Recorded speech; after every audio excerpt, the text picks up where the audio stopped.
नमस्कार मंडळी, स्वागत आहे सर्वांचे श्रावी शाइन्सवरती। आजची खास रेसिपी आहे कोबी मंचुरियन। घरीच बनवली आहे। सो ही रेसिपी तुमच्यासाठी, व्हिडिओ शेवटपर्यंत नक्की पहा।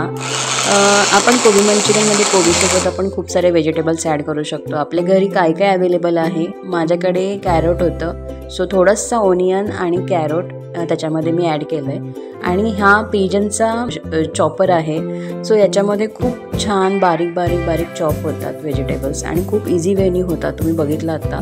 सो त्याच्यामध्ये मी ओनियन, कॅरोट आणि कॅबेज बारीक करून सगळं मिक्स करून घेतलं आहे। त्याच्यामध्ये आता हळद पावडर थोडीशी घातली, नंतर घरातला गोळा मसाला घातला, थोडंसं तिखट घालायचं, थोडंसं मीठ, थोडासा चाट मसाला घालायचा आणि सगळं मिक्स करून घ्यायचं। आता नेक्स्ट आपल्याला बाइंडिंगसाठी थोडंसं त्याच्यामध्ये कॉर्नफ्लोअर घालायचं आहे। सो आपल्या अंदाजानुसार आपण कोबी किती वापरतो त्याच्यावरती आहे। मी इथे दोन स्पून वापरला आहे, मोठा म्हणजे जो असतो स्पून, 2-3 स्पून तुम्ही यूज करू शकता। त्याच्यानंतर त्याच्यामध्ये थोडंसं मैदा 2 स्पून घालायचा। थोडंसं आपल्याला वाटलं की थोडंसं आणि घालावं लागला तर 1 स्पून तुम्ही आणखी ॲड करू शकता। ते पुन्हा मिक्स करून घेतलं। आता मी काय करते, थोडंसं बेसन घालते, थोडंसं एक 1-1.5 चमचा घातलेलं आहे बेसन। बेसनमुळे खूप चांगलं बाइंडिंग होतं आणि जे पाणी सुटतं ना व्हेजिटेबल्सना ते पूर्ण लॉक होतं त्याच्यामध्ये आपल्या बॅटरमध्ये। आणि लास्टला सगळं मिक्स करून झाल्यानंतर आपण त्याच्यामध्ये केचप घालायचं आहे टेस्टसाठी। टेस्ट खूप छान येते। गॅसवरती आपल्याला कढई गरम करायला ठेवायची आहे, त्याच्यामध्ये तेल घालायचं आहे आपल्याला जेवढं हवं तेवढं फ्राईंगसाठी। तेल गरम झाल्यानंतर त्याच्यामध्ये एक असे छान राऊंड करून कोबी पकोडे सोडायचे आहेत। सुरुवातीला मी प्रयत्न करत होते असे छोटे छोटे राऊंड्स करण्याचा, पण तेव्हा नव्हतं होत माझ्याकडून, कारण की दुसरं तिसरं घालेपर्यंत पहिलं पूर्ण लाल होऊन जायचं, कारण की तेल तापलेलं असायचं। पण आता थोडीशी प्रॅक्टिस झाली आहे, सो मी पटापटा असं तुम्ही बघू शकता हाताने त्याला छान थोडंसं लाईटली प्रेस करून त्याच्यामध्ये सोडले। जास्तच घातले, कारण की ॲट अ टाईम म्हणजे वेट करत असतात बाळं, सो ॲट अ टाईम जेवढं बसेल तेलामध्ये तेवढं मी त्याच्यामध्ये घातलं एकदा।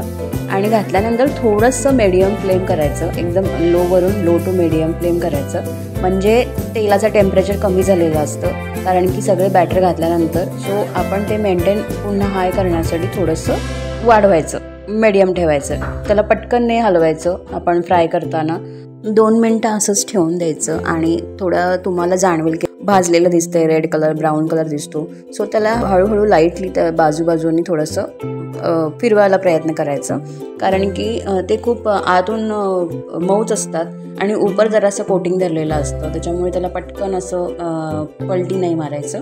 हळूहळू त्याच्यामध्ये तेलामध्ये त्याला जरा सरकवत आपण तळून घ्यायचं आहे।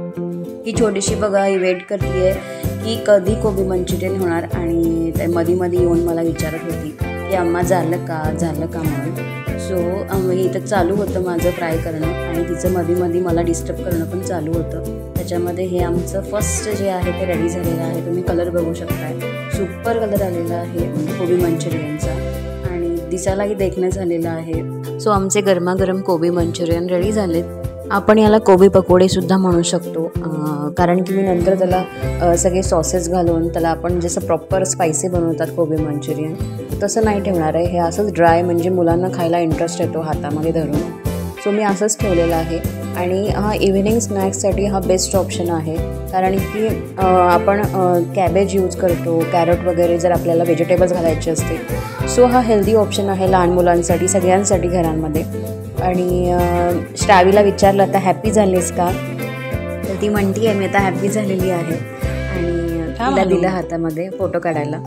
आणि आपण जेव्हा बाजारातून कॅबेज आणतो तेव्हा तोचं साईज जरा मोठंच असतं, आपण ॲट अ टाईम पुरा नाही करत, थोडासा अर्धा ठेवून देतो।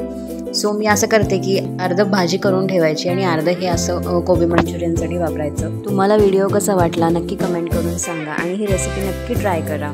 थँक्यू, धन्यवाद। भेटूया नेक्स्ट व्हिडिओमध्ये। Bye bye.